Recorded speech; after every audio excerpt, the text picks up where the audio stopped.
the comments may have been as innocuous as they sounded.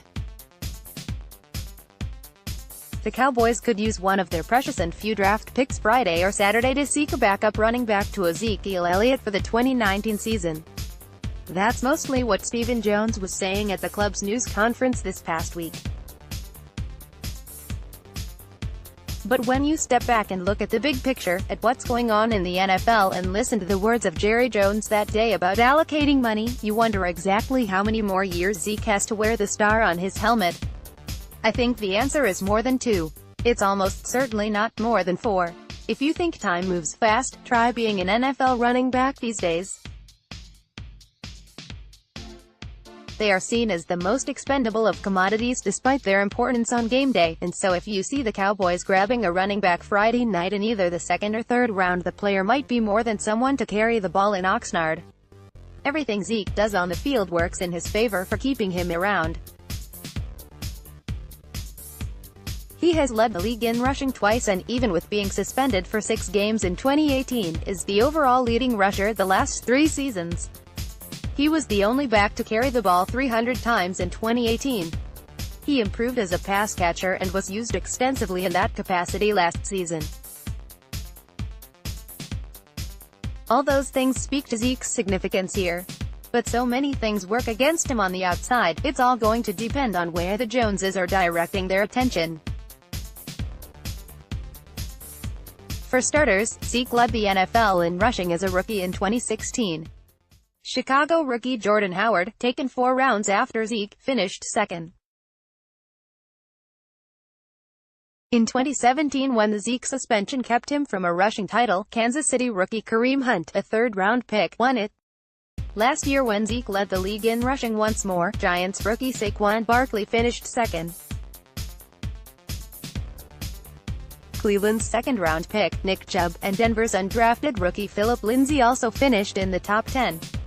The point: it may take receivers time to develop into all-pros in the NFL, but rookie backs hit the ground running. Now take the cases of Zeke's contemporaries, Le'Veon Bell and Todd Gurley.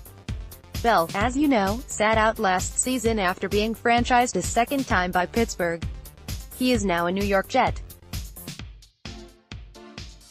The Steelers missed the playoffs last season, but it would be hard to conclude it was solely due to Bell's absence. Like Dallas, Pittsburgh maintains a powerful run-blocking line. Without Bell, James Conner and Jalen Samuels' 3rd and 5th-round picks respectively, ran for 1,229 yards and a 4.5 average.